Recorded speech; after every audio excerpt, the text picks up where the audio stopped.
Hi loves, welcome to TT's Urban Pantry. I'm Tia and I'm going to show you how I make dog food. I don't do this all the time and it's not like they eat this dog food 365 days a year. But when I do, it's always a treat for them. So I just made some chicken broth over the weekend and I don't pitch that chicken. That's when I use that chicken to make dog food. So what I ended up doing was putting some in a freezer bag and freezing it, and then I have a little bit right here. I will also do it after Thanksgiving with like extra turkey, or you could do it with ground turkey or ground chicken or even ground lamb. You can completely change this to fit what your fur baby likes the most. So I have a pot here and I have cooked a cup and a half of white rice. You can use brown rice, quinoa, cauliflower rice, pasta. You can use whatever you want. And it's really going to be whatever your fur baby likes, like I said. So I have probably a half a cup of frozen sweet potatoes, and this is how they came. And I did cut them up smaller because this is how big they are. And I had to cut those up smaller because our old man, Chewy, he only has a couple of teeth. So this is small enough for him. Dump it right in here. I also have peas and carrots, frozen peas and carrots. I'm just going to dump those right in there too.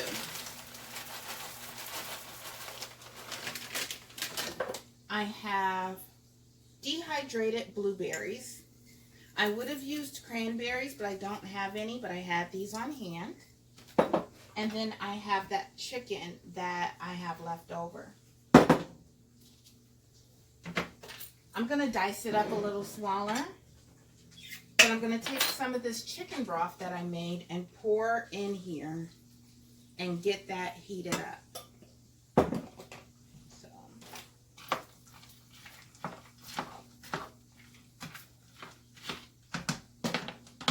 How it looks right now.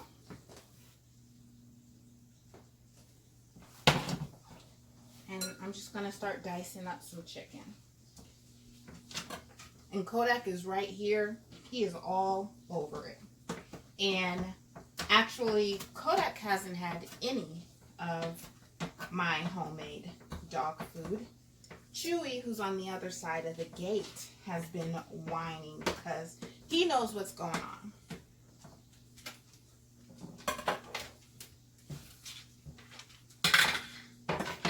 So really no rhyme or reason. It doesn't have to be pretty, just as long as your dog can eat it. So Chewy doesn't have that many teeth, so I am going to cut it up pretty small for him.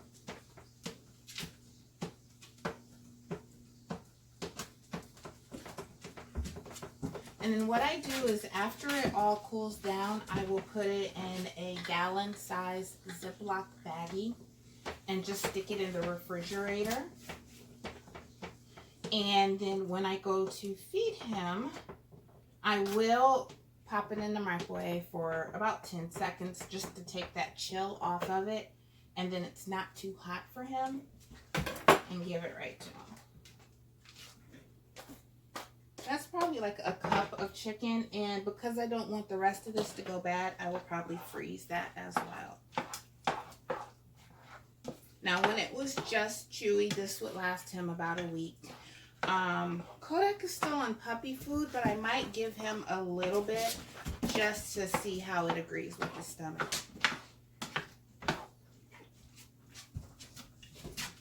If you can see that.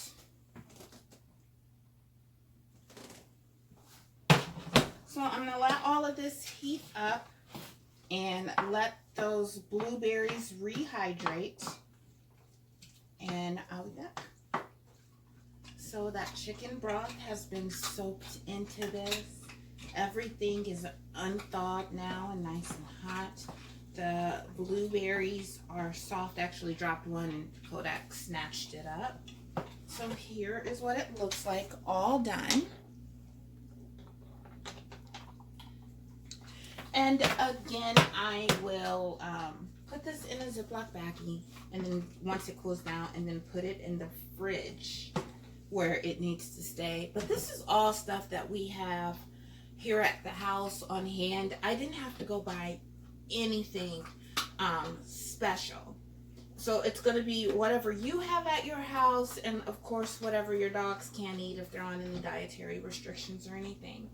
And you know, I don't know how many calories are in here. I don't know how many carbs. I didn't count any of that. So if your dogs are on a restriction or they're on a more balanced meal, this might not be the best thing for them. However, if you're unable to get out of the house, or you're in a situation where the stores are closed, this is stuff that you have on hand, that you have in your pantry. So I like it like that, and then I feel like I'm utilizing everything. When I made the chicken broth, instead of just pitching the chicken, this, I already know I'm making chicken broth, I'm making dog food.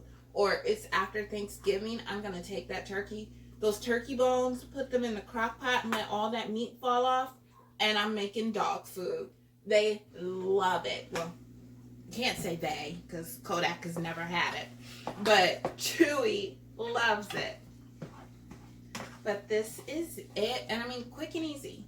While I was cleaning up the kitchen, I went ahead and boiled my rice, and then just pulled everything else out the freezer or out of the pantry because we already have it on hand.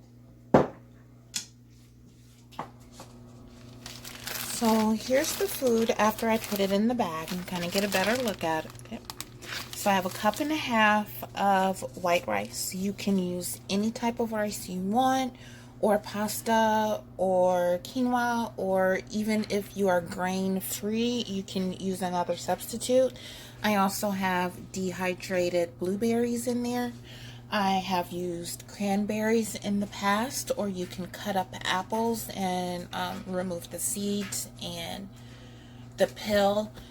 Something sweet, I like to just kind of throw that in there for them. I also have sweet potato chunks, peas, and carrots. So they've already eaten dinner, so they just have a little bit so they can taste it. This is for Kodak, and then this is for Chewy. I didn't think that he could get his little face into one of these, so we'll give Kodak his first, and then we'll give Chewy his. No, Chewy, let him eat. Chew, come back. There you go. He's like, no, that's not my bowl. That's not my bowl. I don't know what you're doing. Chewy, here. So there he is. I had to put it in his bowl for him to be happy.